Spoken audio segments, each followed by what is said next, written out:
सांगमानी आपण माने गोटे कथा जानिले आश्चर्य हेबे। आपण मानकर जेबे भी जहार भी आपणकर परिवार भितरे जेबे भी जहार मृत्यु होई थाए से मृत्यु हबार 40 दिन पूर्व किछि संकेत मिली थाए जहाँकि से लोक माने जानी पारि न थांती। सांगमाने कौन आपण माने जानी छंती से संकेत सबु कौन? जदि जानी नाहंती ताहले ए भिडियोटी आपण मानक पई। जदि आपण माने ए भिडियोटी को शेष पर्यंत देखिबे ताहले आपण माने जानी जिबे जे कौन संकेत मिली थाए मनीष मरिबा पूर्वरु। तो चलंतु सांग माने आजिर भिडियोटी आरंभ करिबा। सांग माने मु विश्वजीत आपण मानकु स्वागत करूची मोर एक नुआ भिडियो रे। सांग माने आजिर भिडियोटी हेउची मृत्युर 40 दिन पूर्वरु आसी थाई एभली भयंकर स्वप्न। निश्चिंत जानी रखंतु सांग माने। जदि भिडियोटी आपण मानकु भलो लागिबो लाइक टे निश्चिंत भाव में करिवे। भगवान श्रीकृष्ण कहिसंती जे आत्मा को अस्त्र काटी पारिबो नाही, निया जाली पारिबो नाही, जल ओदा करि पारिबो नाही एवं वायु सुखाई पारिबो नाही। अर्थात मनुष्यर शरीर रे थिबा आत्मा अमर अटे एवं आत्मा केबे नष्ट हुए नाही। पृथ्वी रे मनीष जेउ दिन जन्म हुए सेही दिन ही मृत्युर दिन निश्चिंत हो जाए। अर्थात जन्म हेले मृत्यु मध्य सुनिश्चिंत अटे। तेबे भगवान मध्य मनीष रूप रे जन्म होई मृत्युवरण करथिले। तेणु मृत्युर रहस्य संबंधी प्रश्न सबुबले लोकंक मनरे प्रश्न उठाई जे मृत्यु परे आत्मार कौन हुई किंबा मृत्यु हेबा पूर्वरु कौन सबु संकेत मिली थाए। तेबे एही विषय रे गरुड़ पुराण रे वर्णना करा जायछि जे तेबे मृत्यु पूर्वरु कौन संकेत मिली थाए ताहा गरुड़ पुराण रे वर्णना होईछि, जाहाकु समस्ते जानी रखिबा जरूरी होई थाए। गरुड़ पुराण अनुଯାयी जेतेबेले मनुष्यर मृत्यु निकटतर हुए सेतेबेले तार छाया तार साथ छाड़ी दिए। सेतेबेले पानी किंबा तेल रे छाई देखा जाई नहीं एवं सबु इंद्रिय दुर्बल हेबा सहित आखपाखरे केही भी नजर आसी न थाए। सेतेबेले केवल पितृ ही दृश्यमान हुअंती। एहा व्यतीत मृत्यु पूर्वरु मनुष्यर शरीररु एक प्रकारर गंध आसी थाए जहाँकि मृत्युर गंध होइताए। सांग माने आपण मानकु एही जिनिसटी मार्क करिवार अछि जार मृत्यु हबार अछि सेमानंक शरीररु किछि गोटे गंध अलग प्रकार आसी थाए, जहाद्वारा कि आपण मानकु जानि नबार अछि कि आंकर मृत्युर समय आसी गलानी। ए मनीषटीर मृत्युर समय आसी जाइछि, से मृत्युवरण करि पारे। सांग माने मनुष्यर मृत्यु निकट हेले सूर्य चंद्रमा नजर आसीबा बंद होई जाए एवं चंद्रमार विघटन नजर आसी थाए। एहा व्यतीत से ध्यान जोग अवस्था पहुंची निज द्वारा होइथिबा खराब एवं भल कर्म विषय रे संतुलन बनाइबारे लागि थाए, किंतु तांकु एहा जणा न थाई जे एसबु केहू कारणरू हेउछि बोली। आउ किछि समय परे स्वतंत्र अवस्था को आसी मनुष्य सबु किछि भूली जाई थाए।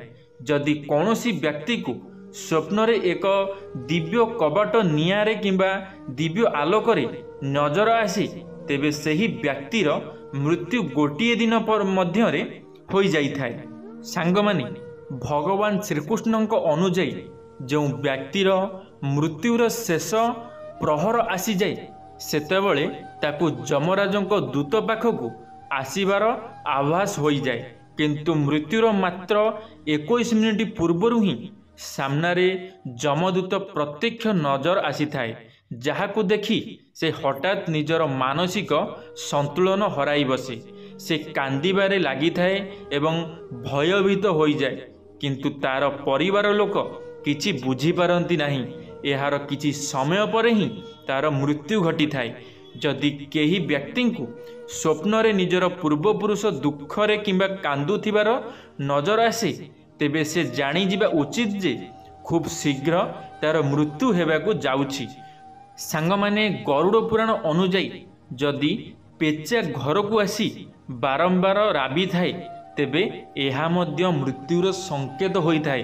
तो सांग माने आपण माने जहाँ सबू शुणिले आपण मानकु गोटे गोटे करी सबू कथा मन रखिबार अछि गोटे गोटे कथा जानिबार अछि। जदि आपणकर स्वप्न रे केही आपणकर पूर्वपुरुष लोक देखा दउछंती पूर्वपुरुष लोक आसुछंती स्वप्न रे आपणक सामने कांदुछंती कांदिकिरी आपणको किछि कहउछंती ताहाले आपण मानकु जानि नबा उचित जे आपण मानकर शेष समय आसी जाइछि बोली। सेथि पई मु आपण मानकु रिक्वेस्ट करूछि आपण माने केबे भी हेले ना एसबु कथा को अवहेला करंतु नहीं। आपण माने मनरे भाबंतु नहीं कि मो मनरे गोटे एमती गोटे स्वप्न आसी जाइथला एमती गोटे डराबना स्वप्न मो मनरे कोन पई आसी जाइथला हेले ए स्वप्न आसीबार कारण हेउची आपण मानकर मृत्यु। आपण मानकर मृत्यु बहुत जल्दी हेबाकू जाउची सेथि पई आपण मानकर स्वप्न रे एही सबु कथा एही सबु जिनिस आसी थाए। सेथि पई आपण मानकु एही सबु स्वप्न जेतमळे आसुची आपण माने सतर्क होई जांतु आपण माने जानि रखंतु कि आपणकर मृत्यु बहुत जल्दी आसीबाकू चाउची। हेले गोटे कथा मन रखंतु मृत्यु को तो केही भी अटकई पारिबे नाही। जन्म अछि माने मृत्यु निश्चित भाव में अछि हेले आपण मानकु टिके सतर्क होई जिवार अछि कि आपणकर प्रिय जनक संगे टिके मिलामेशा करि दबार अछि टिके भलो होई लोक मानकु किछि सहाय्य सहयोग करि दबार अछि। कारण यदि आपण माने सही समय रे काहाको सहाय्य करि दउछंदी ना ताहाले आपणकर जगह स्वर्ग रे बनि जिवो आज्ञा आपणकु स्वर्ग रे जगह मिले जिवो रहिबा पई आपणकर जेकोसी भी पाप सबु पाप धोई होई जीव सांग माने। सेथि पई आपण माने दया करी मोर ए कथाटी को टिके ध्यान देई सुनिबे कारण आपणक सहित मध्य एमिति घटी पारे। ए दुनिया रे जेते भी लोकंकर देहांत होउची जेते भी लोक मरुछंती समस्तिंक सहित एही बळी घटना ही घटुची हेले सेमाने जानि पारु नाहंती सेमानंकु अजणा अछि सेथि पई सेमाने असुविधा रे पड़ी जाउछंती। सांग माने आशा करी मोर भिडटी आपण मानकु निश्चित भाव में भल लगी ए भिडियो आपण मानकु किछि ना किछि शिखिबा पे मिलिथिबो हेले आपण माने तो भिडियो बहुत किछि शिखुचंती हेले आपण माने काम रे लगौ नाहंती आपण को काम रे लगेबार अछि जे पर्यंत आपण माने काम रे न लगेइबे से पर्यंत आपण माने किछि भी करि परिबे नाही।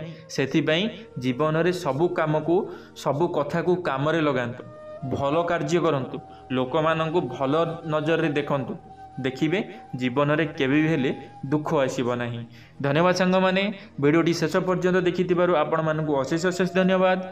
आशा करी मोर भिडियोटी आपण मानंकु निश्चित भाव में भल लागिथिबो। जदि मोर भिडियोटी आपण मानंकु भल लागिथिबो लाइक टे करिवे सांग मानक मध्य शेयर निश्चित भाव में करिवे कमेंट बॉक्स रे आपण मानकर मतामत रखिवे। जदि आपण माने आम टॉकिंग वर्ल्ड यूट्यूब चैनल प्रथम थर पई आम टॉकिंग वर्ल्ड यूट्यूब चैनल को सब्सक्राइब करी बेल आइकन को ऑल ले क्लिक करिवे कारण आम चैनल रे जेबे किछि नुवा मोटिवेशनल वीडियो छड़ा जिवो आपण माने सर्वप्रथमे देखि परिबे। धन्यवाद सांग माने जय जगन्नाथ जय मां सरला जय श्री कृष्ण।